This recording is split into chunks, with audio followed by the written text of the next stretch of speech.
Hello. So the last video that I did was talking about Noah's first trip to Aberdeen Children's Hospital and his overnight stay. What I forgot to add was that he actually was given intravenous antibiotics whilst he was there. We didn't really notice any change in him.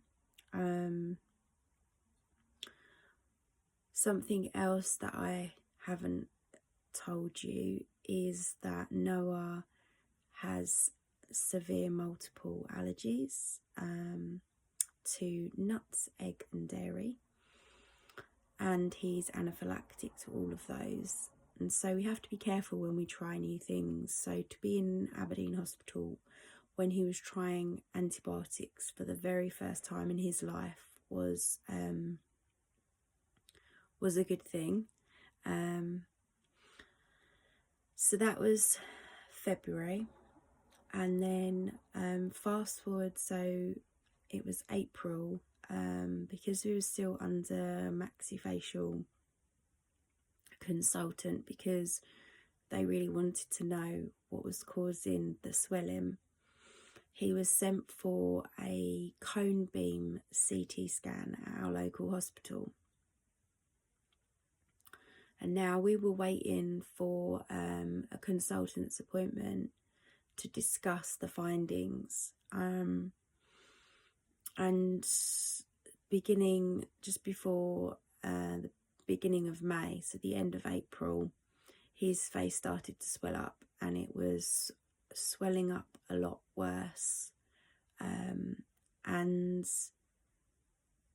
it just felt a bit different.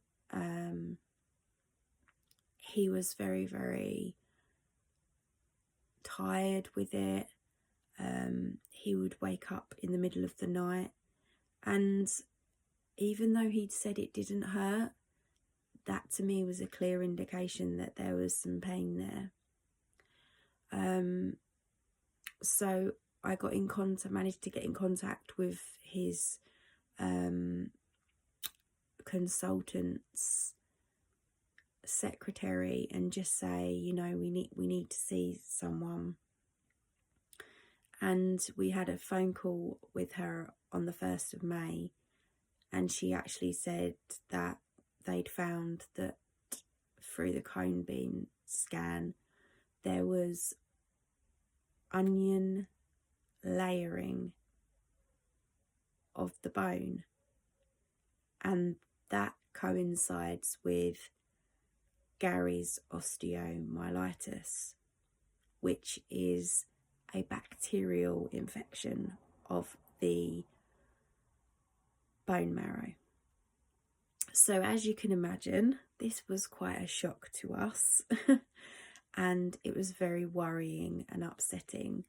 And the next thing was that we needed to go back into Royal Aberdeen Children's Hospital and for Noah to undergo an operation on his jaw to have a bone biopsy taken and to have what they would call debridement, which is where they scrape out as much of the bacterial infection as they can, and then he would be given intravenous antibiotics for a course, and then oral antibiotics after that.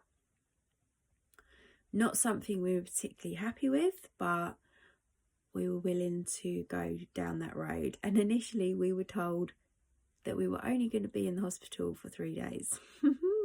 That 3-day trip ended up being 10 days because it was a lot more involvement than what they'd said. It wasn't just a day surgery, and they weren't obviously fully equipped for that when we spoke to them on the phone. But yeah, so next video will be about our 10-day trip in May.